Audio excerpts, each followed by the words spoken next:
welcome back to the channel. You're watching Life with REB, and we have a budget update video to go over. So I'm excited. We are practically at the end of January already, if you can't believe it. So be on the lookout for my January 2026 recap. That video should be coming out before you know it as well.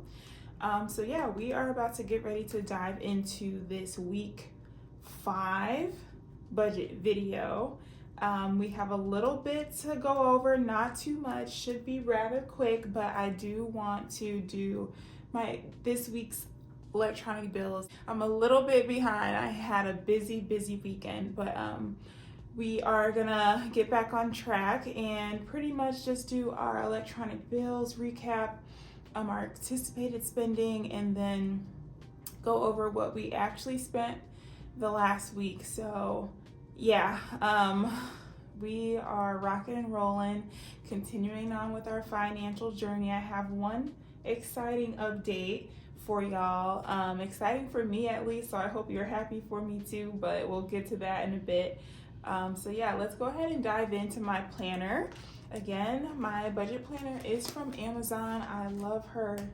So handy. I will probably say that for the next couple of months. I'm sorry if I get a little bit annoying, but she's really been great. So this is kind of where we're at for January. I have gone in and filled in a couple more things, such as my boyfriend sending me $1,000 to go towards the household bills.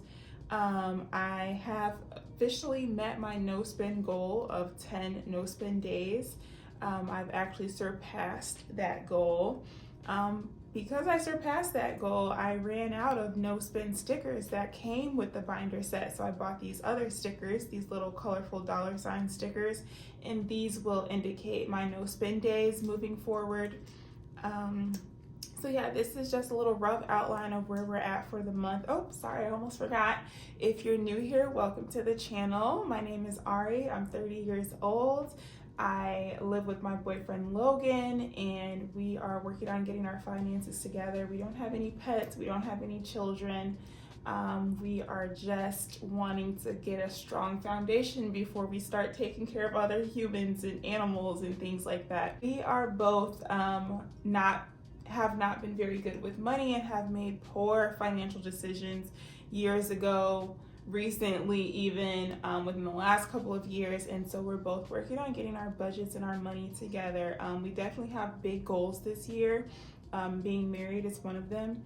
And so essentially we are just going to be helping each other reach those goals. So thanks for being here. If you're new and returning subscribers, I appreciate y'all for tuning back in. I mean, this is wonderful. You're joining me for another video. So let's get back into the nitty-gritty details.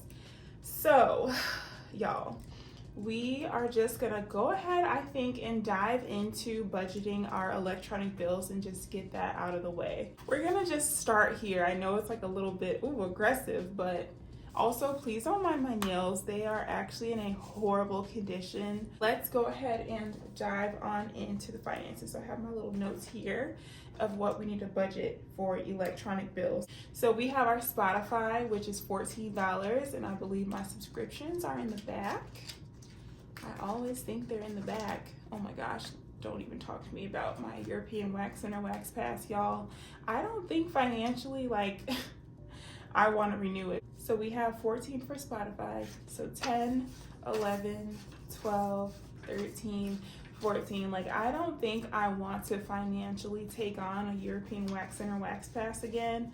I honestly want to see if I can just do my own waxes or have my sister do them or something like that at home instead, because my goodness, how was I just spending so much money on waxes? I need to learn how to do it at home, do it for cheaper. Everybody's charging an arm and a leg. It's really too much. It really is. It's so expensive. So next we have our Affirm Airbnb, which is $72. Now, if you have paid any attention or care about any of these numbers, you probably still wouldn't have even noticed the difference of $1.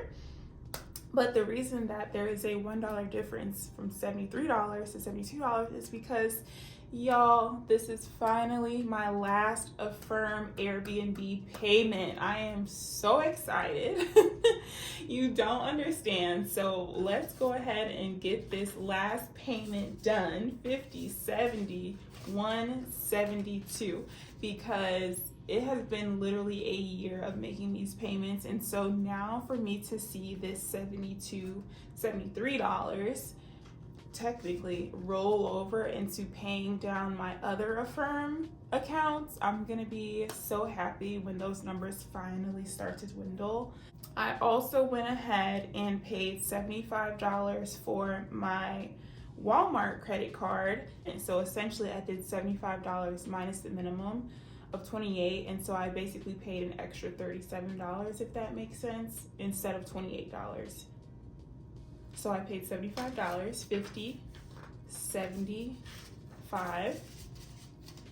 So this is what I mean when I'm going to be trying to pay more than the minimum payment.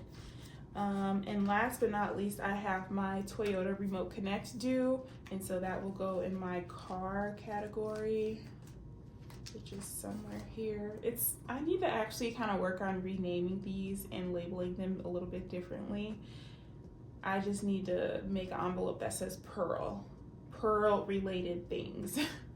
Like car maintenance, registration, stickers coming up. Oh, that's coming up before I know it. Actually, that's next month, I think. Oh my gosh, you guys. It's just so expensive to have things and to exist and maintain those things. 10, 5, 15 for Toyota Remote Connect. Okay? So we're done with the electronic bills, right? On to the next is I don't know if it's worth really showing y'all per se, but I guess we can just show y'all that essentially my budget is busted. The budget is busted. I did not budget appropriately this month. I'm kind of bummed about it, honestly. I was doing so well in the first half of the month with staying under budget and on track to be under budget by the end of the month. And then the emergency plumber, and then me not taking into account this freezing cold weather being a little bit more consuming on my gas since I'm starting my car more throughout the week and stuff like that. And plus I had a long commute this week. And so, yeah, I just did not budget accordingly given the season, given the emergency, given realizing that the house was out of things that my boyfriend typically stocks. I was like, geez, $75 for all of this stuff in the house to restock the tissue and laundry detergent and all that stuff. So anyway, just unexpected expenses came up, and therefore I ran out of cash, and I definitely used my debit cards to cover, or my credit card as well, to cover some of those expenses. So I was kind of bummed that I am over budget in so many categories, but I did want to go through and give y'all the current state of where I'm at in my cash binder, since I never really open this again or go through this again after I do my initial stuffing at the beginning of the month. So right now, gas and parking is sitting at negative $25. I absolutely had no gas today. I thought I could stretch it to Friday. Wasn't gonna work, so I did have to fill my tank today, but it only cost $25, which was nice. Groceries and eating out, I am $50 in the hole on this category. I don't really know what happened here. I think Aldi is what happened. Essentially, Aldi had some limited oh gosh, essentially Aldi had some limited edition vegan cookies. There are these cute little, they're definitely like kid snacks cookies. They had some in birthday cake and chocolate chip cookies. They're like these vegan gluten-free cookies, and they're really tasty. And I got a couple boxes of those on sale. I also saw a couple other things that I hadn't gotten in a while, and I got those things. But like, I just basically went over budget and spent more than I anticipated going on to Aldi to spend, given my list that I had. And so I probably made my largest my largest Aldi purchase in a long time, and it was like $83, $84, and typically I'm spending somewhere between like $20 and $40 at Aldi. So yeah, I saw lots of snacks and lots of things, and I was just like, ooh, ooh, ooh. And then when I got to the register, I was like, wait, I don't have the cash for this. I don't have the cash for this. It was just a whole thing. And I was like, why did you do this? You should not have done this. This was a mistake, literally. Next, I have shopping and gifts. I do still have $209. 1, 2, 5, 6, 7, 8, 9. I do still have $209 in this category, and this is mainly to hold me over for an upcoming birthday. It's Honey's birthday coming up, and so we have dinner reservations, and then he has another reservation that he doesn't know about yet. And so I only paid the deposit for that, and so I will have to pay the remaining amount for that, as well as take care of dinner. So this will probably be overspent about $100 or so as well. Miscellaneous household and hygiene. Don't even get me started on that plumber. But I am $258 in the hole. So I, again, don't know why I even started this month with half the budget that I normally give myself. I only gave myself $50 to start for this month, thinking I wasn't gonna have anything pop up. Oh, I don't need anything for the house, but then I had to get the stuff for the house and the plumber. And so yeah, I grossly underestimated this category. So we're $258 in the hole here, which is pretty bad. I mean, but the plumber being $150 of that, okay. Hair and self-care, I spent my entire $230 budget between my wax, my nails getting removed, and my hair appointment. So I spent the entire, and I also bought a product at my hair appointment, so that was also a thing. So therefore I have nothing going back to the bank this week. I literally stole money from my bank accounts to pay for expenses this week. So I wanted to show y'all and actually run through my cash binder, because again, I just never do. The other main thing that I wanted to mention was compare how much I spend, like what's my ratio for groceries and my ratio for eating out. Like I am curious to see like how my ratio changes throughout the year. So that's like another little tidbit thing that I want to track. And actually, so I can remind myself, let me do grocery to eating out ratio. Just do a little note here. Grocery to eating out ratio. The last thing that I need to figure out is what I will be allocating towards savings. And this makes me nervous because, as you can see, I went over my cash budget for things and ended up using my cards, which are my buffers. And so it makes me a little bit nervous to put too much towards savings and then something come up and then I need money immediately. So I think I'm gonna have to try to look and figure out a solution towards accessing money quickly for when I need it. Like my emergency funds is technically in a high yield savings account, but that's not very like emergency-ish, you know. That's not the best and easiest access, but just thinking along those lines of kind of like what I need to do to just make things accessible when stuff does come up. But yeah, I'm a little nervous as far as what to exactly allocate towards savings and then my sinking funds. Like I still have my two cash binders sinking funds, my low priority and my high priority. So I still want to start contributing back to those again. But I'm wondering how much of it needs to be in cash format versus how much can just be in my online savings account realistically. Like, you know, I feel like I really honestly could switch everything over to that and then pull it ahead of time when I need it and just be a little more thoughtful with my planning. But I'm not 100% certain. So yeah, that's where we're at for the month. The last thing I do have is coins. Okay, got the coins, but actually really quick, I forgot there was one more thing I did not do, was my money in and my money out for the week. So I did have a lot of expenses last week, right? And so that kind of put me at, let's see, let's add this up. We had $140 on the hair appointment, $84 with the water, $10 at Family Dollar, $1.50 for the plumber, $6 at Starbucks, $9 for the gift for my friend, $45. What was that for? Oh, the filters for the fridge. My water and my ice taste great now, by the way. I love it. I'm glad I did that. Notice a huge difference between the quality of it. Change your filters. This is your reminder.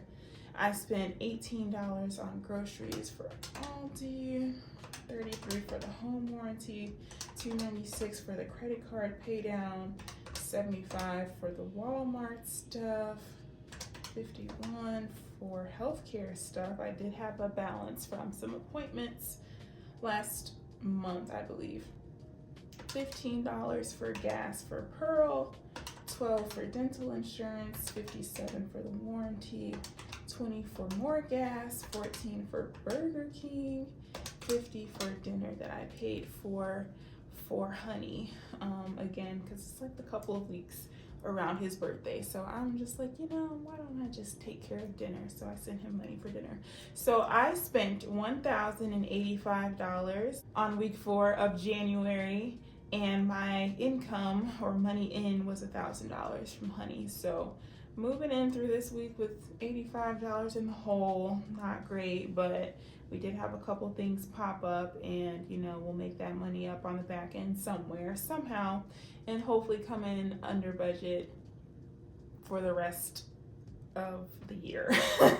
That's a bit dramatic and unrealistic, I realize. So now we will get into our last bit of things here, which is our coins.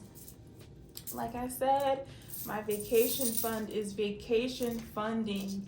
I'm curious to see realistically, y'all, like how much money this is going to be in here, because I swear this is not a huge piggy bank. So I am just really wondering how much is going to be in here by the time it's all said and done. I think you should throw your guesstimations down in the comments below on where you think this vacation fund will be when I can no longer fit any more coins in here. What do you think? Here it is for reference. Ooh, take this down and my binder goes away. So this is her. This is where we're at. I do think that we are definitely going to be full before the end of the year for sure. Just a matter of how much you think it'll be. So throw your guesses down below. And if you have like an actual piggy bank for coins too, like do you actually use it, or do you find yourself emptying it? Do you wait till it gets full? How do you use a piggy bank if you do have one? So that's where we're at for week 4 of January, y'all. Thank you so much for tuning in. I hope you enjoyed today's video, and remember, we are in this together. Drop your questions below, suggestions below. I'm truly open to all feedback. But y'all, take care. Bye.